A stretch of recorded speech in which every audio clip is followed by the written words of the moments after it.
Hello students, next topic देखते हैं अब हमारा जो हमने 9.1 एक्सरसाइज में देखा है कि एक ही आधार और एक ही समांतर रेखाओं के बीच बनी आकृतियां कैसी होती हैं।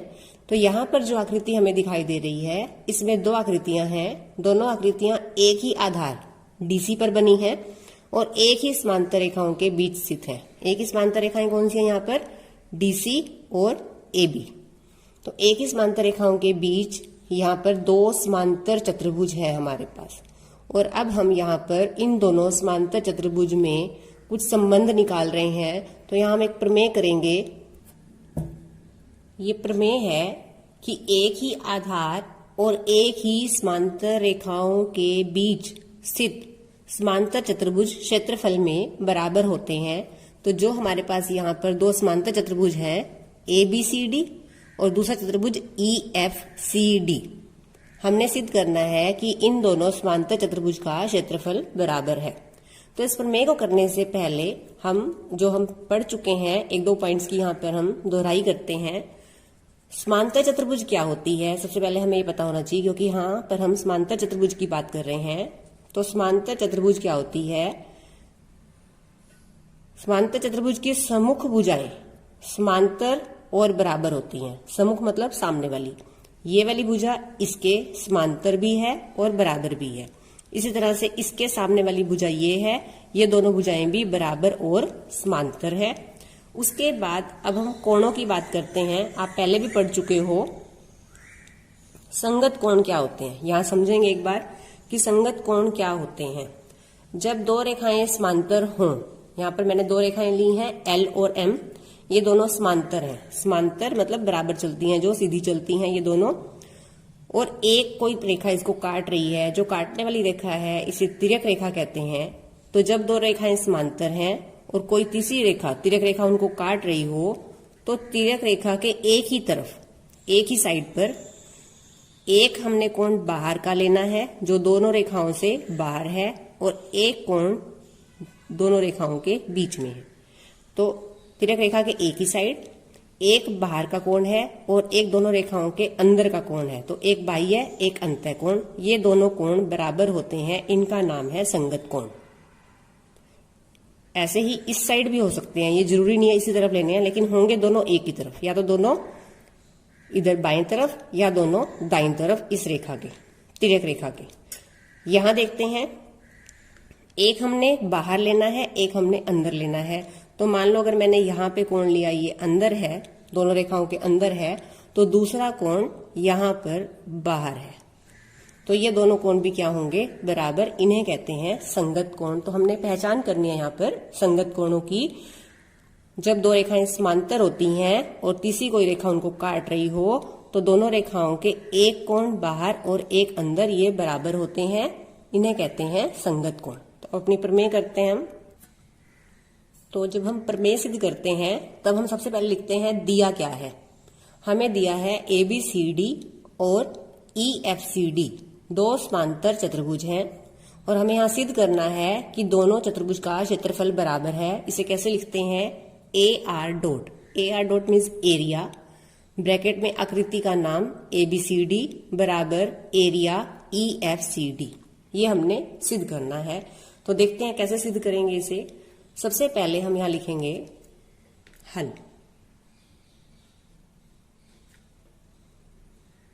यहां पर हम इस त्रिभुज की बात करते हैं, त्रिभुज ADE। नाम लिख रहे हैं यहां पर त्रिभुज ADE, तथा यहां पर एक और त्रिभुज बन रही है यहां पर BCF।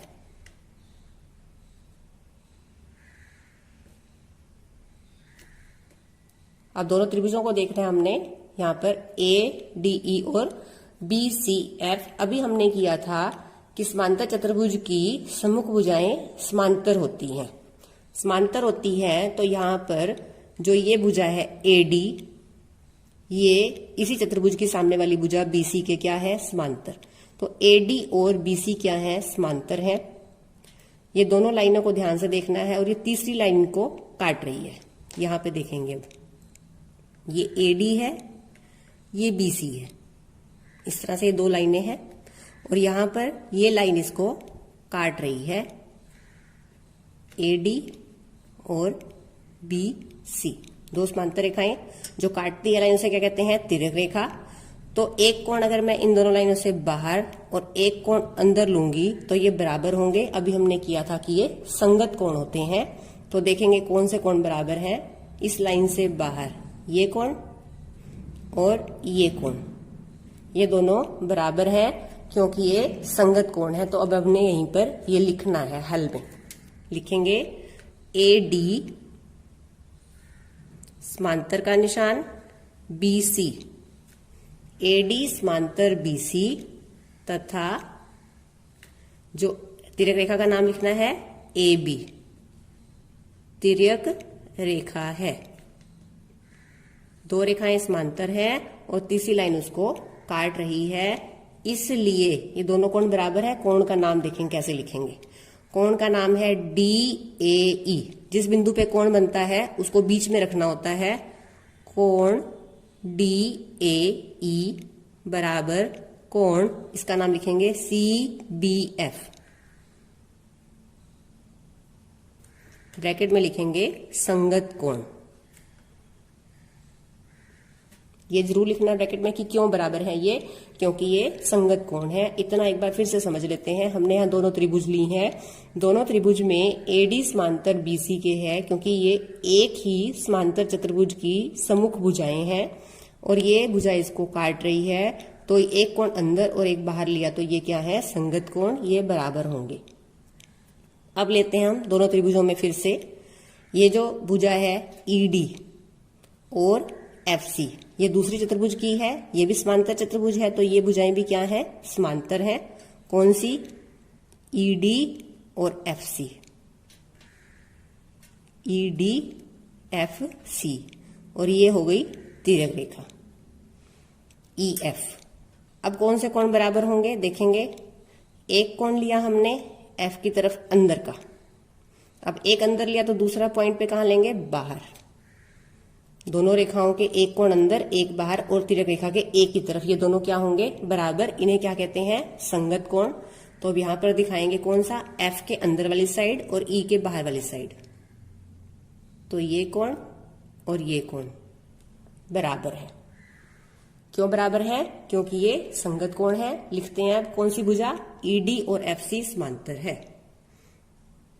ED समांतर FC तथा EF तिर्यक रेखा है।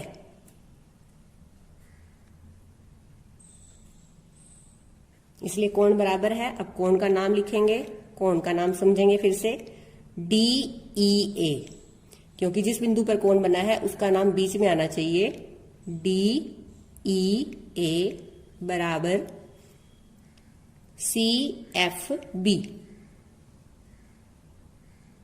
ब्रैकेट में लिखेंगे संगत कोण। अब हमने देखा दोनों त्रिभुजों में दो कोण बराबर हो गए आपस में।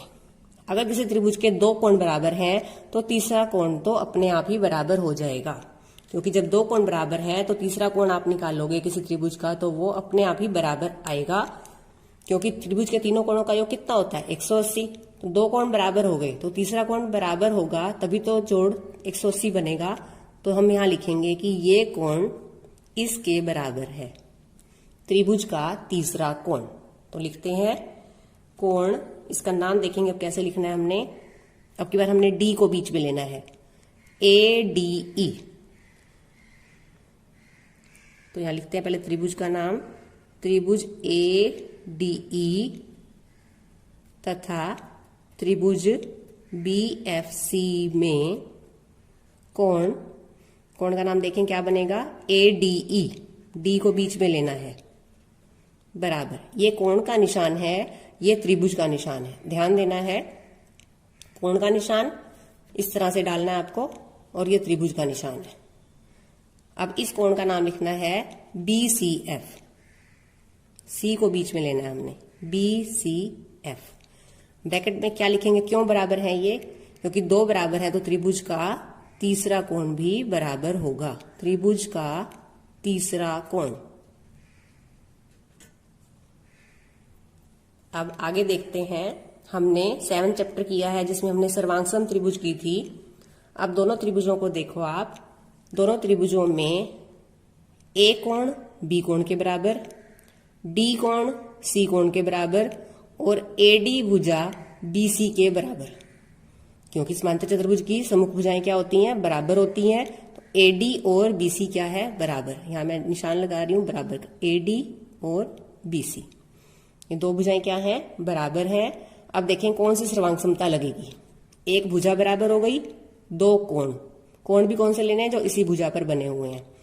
ए एस ए कौन सी सर्वांग समता लगी?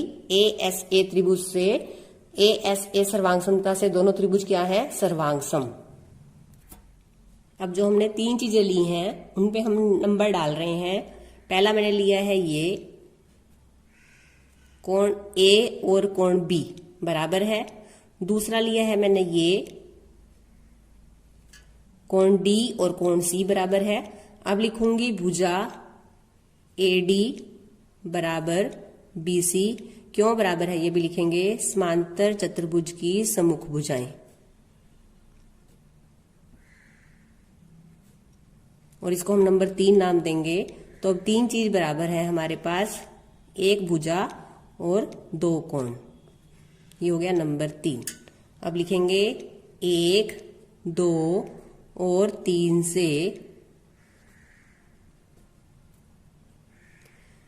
त्रिभुज ए डी ई सर्वांगसम त्रिभुज बी सी एफ ब्रैकेट में लिखेंगे ए एस ए सर्वांग समता।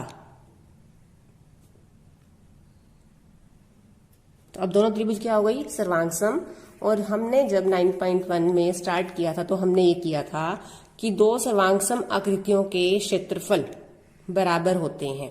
ये हम कर चुके हैं कि दो सर्वांगसम आकृतियां हैं क्योंकि वो एक दूसरे को ढक लेती हैं पूरी तरह से, तो एक जैसा ही एरिया कवर करेंगी। तो क्या लिखते हैं? इसलिए एरिया एडीई बराबर एरिया बीसीएफ। समांतर सर्वांगसम आकृतियों के क्षेत्रफल बराबर होते हैं। क्या लिखेंगे? सर्वांगसम आकृतियों के क्षेत्रफल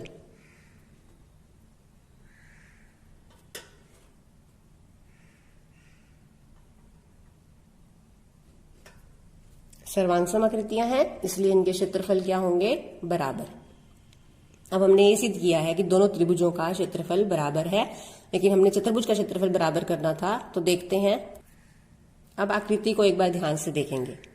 इन दोनों त्रिभुजों का क्षेत्रफल बराबर है।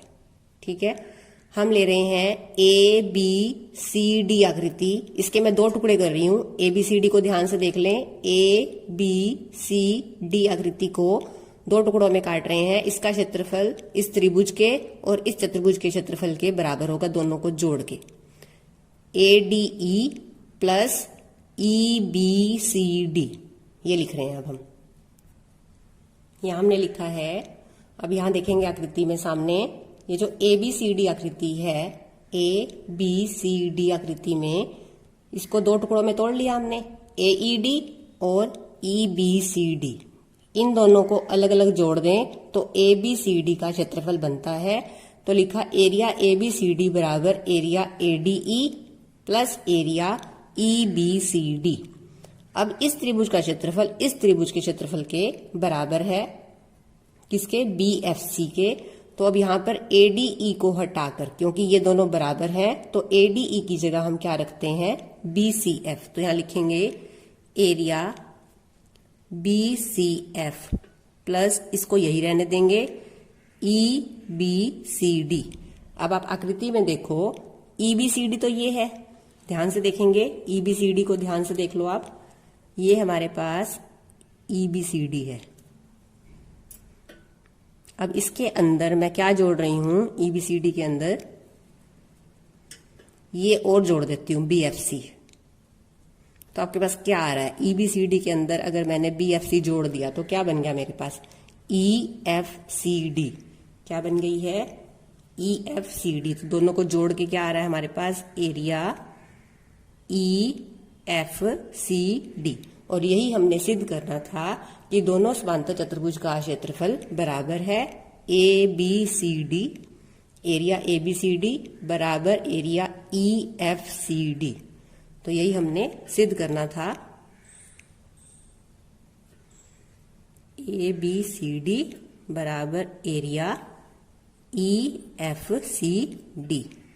तो इससे हमने क्या सिद्ध किया है कि एक ही आधार तथा एक ही समांतर रेखाओं के बीच बनी समांतर चतुर्भुज का क्षेत्रफल बराबर होता है। एक ही आधार और एक ही समांतर रेखाओं के बीच बनी समांतर चतुर्भुज दो बनी हो तो उनके क्षेत्रफल बराबर होते हैं।